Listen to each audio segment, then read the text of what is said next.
Children, we are all fond of one or the other soft drink, isn't it? But have you ever wondered what happens to these bottles once we empty them? These bottles are thrown away as trash or waste. And we all know plastic, being non degradable, remains on Earth forever as a pollutant. The accumulation of plastic objects and particles in the Earth's environment adversely affects wildlife, wildlife habitat, and humans. And you would be surprised to know that around 275 million tons of plastic waste is generated each year around the world. Now, here is something for you to think about. Can this waste be made useful or wonderful? Let's find out. Empty bottles can be used creatively. Here you have penguins made out of bottles. Here are bottles turned into flowering pots. This is a hut made of plastic bottles. Here, the bottom part of bottles are cut out and colored to form beautiful flowers. We can make use of empty oil cans by transforming them into beautiful flower pots. So children, when we reuse waste, we can make wonderful things out of it. Children, you may also use these creative ideas to make wonderful things with used plastic at your homes. Now, keeping in line with the theme, reuse of waste materials, let's learn a new lesson. The title of the lesson is Wonderful Waste. The lesson Wonderful Waste is included in Unit 1 of your Marigold English Reader. Children, without much ado, let's learn the lesson and find out what waste is reused to make something wonderful. Here we go. Once, the Maharaja of Travancore ordered a grand dinner in his palace.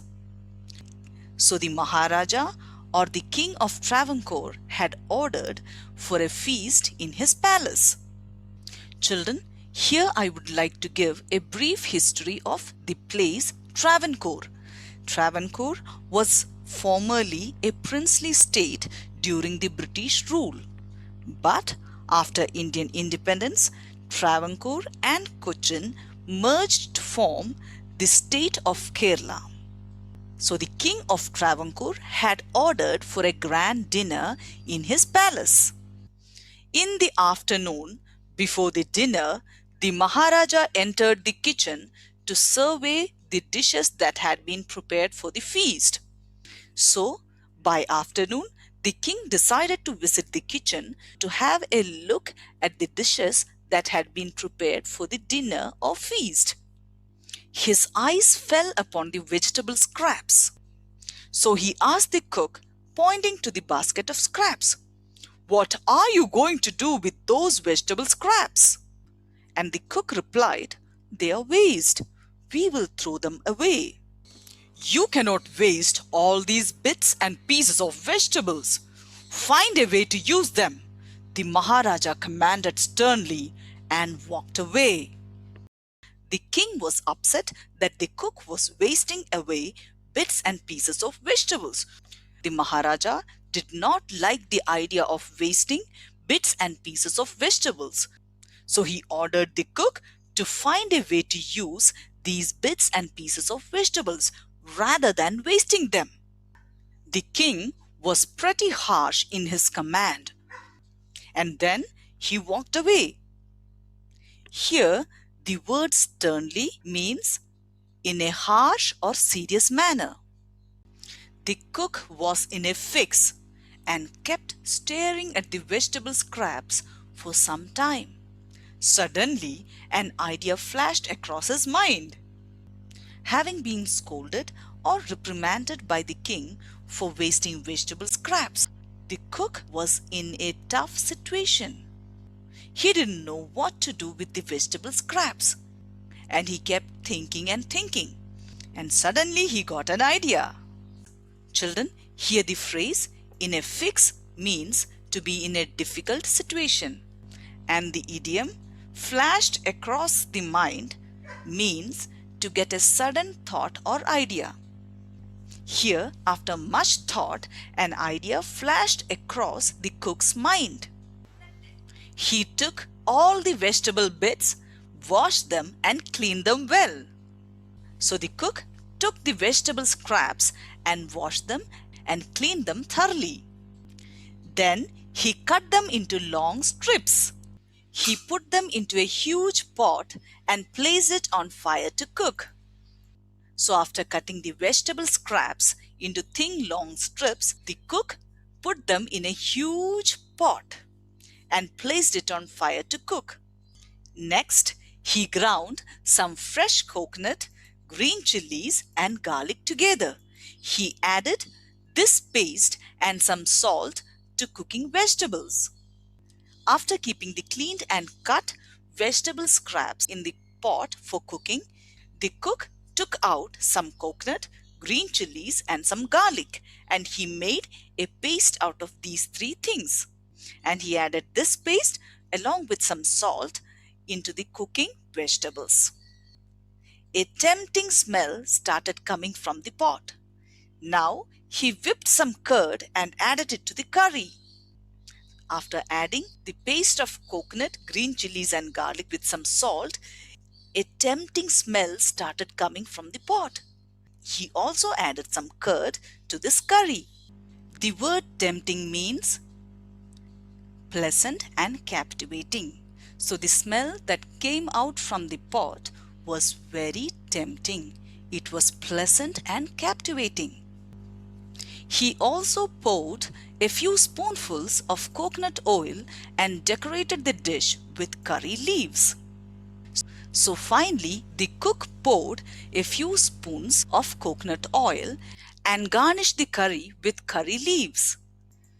Lo and behold, the new dish was ready.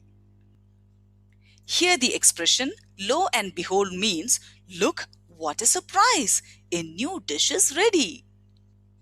The cook served this new dish to the guests that evening.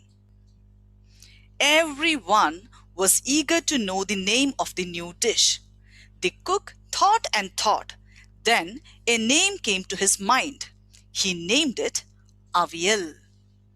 Aviyal became famous all over Kerala and is now one of the dishes in a traditional Kerala feast. And imagine, it all came from a basket of waste. So children, hope you enjoyed this lesson and have also learned a valuable lesson that all waste need not be disposed. In turn, you could make something beautiful and wonderful out of waste. And let reuse be your mantra. Now, let's go through the new phrases included in the lesson with their meanings. The first phrase is in a fix, and it means a situation hard to escape from. The second phrase is flash across the mind, and it means suddenly think of. The third expression is lo and behold, and it means look, what a surprise. And the last phrase is traditional feast, and it means a hearty meal for many guests served on a special occasion. Moving forward, we have the next textual exercise, which is reading is fun. In this section, there are 3 comprehension questions. Let's discuss them one by one. The first question is, what were the preparations in the palace for? The answer is simple. The preparations in the palace were for a grand feast. So we can write down, there were preparations for a grand feast in the palace. Our next question is, why did the Maharaja go into the kitchen in the afternoon? Children, just now you had learned that the Maharaja went into the kitchen in the afternoon in order to survey the dishes that were being prepared for the feast. So the answer for this question is, the Maharaja went into the kitchen to see What dishes had been prepared for the feast? The third and the final question is, what had the cook planned to do with the vegetable scraps? And the answer for this question is, the cook had planned to throw away the vegetable scraps. With this, let's call it a day, children. Thank you for watching.